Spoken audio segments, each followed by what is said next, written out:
கருப்பு நிற ஆடைகள் நெகட்டிவ் எனர்ஜி, அதாவது எதிர்மறை எண்ணங்களை உருவாக்கும் அப்படின்னு சொன்னா கூட அறிவியல் ரீதியாக பார்க்கும்போது வெப்பத்தை கிரகிக்கும் தன்மை உடையது. அதனால் தான் குளிர்காலத்தில் ஏற்படும் அதிகப்படியான குளிரை நம் உடல் தாங்குவதற்கு குளிர்காலங்களில் கருப்பு நிற ஆடைகளை அணிய சொல்கிறார்கள்.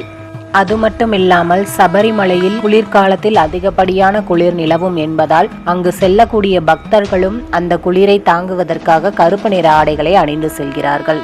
சனி பகவானுக்கு பிடித்த நிறம் கருப்பு நிறமே.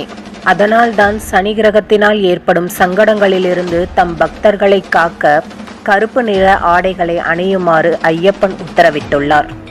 குளிர்ந்த நீரில் 2 வேளைகளில் குளித்து கருப்பு நிற ஆடைகளை அணிந்து ஒரு வேளை மட்டும் உணவு உண்டு வெறும் தரைகளில் உறங்கச் செய்து காட்டிலும் மேட்டிலும் நடக்கச் செய்து சபரிமலைக்கு வந்து தன்னை தரிசிக்குமாறு விரத முறைகளை வகுத்தவர் சுவாமி ஐயப்பன்.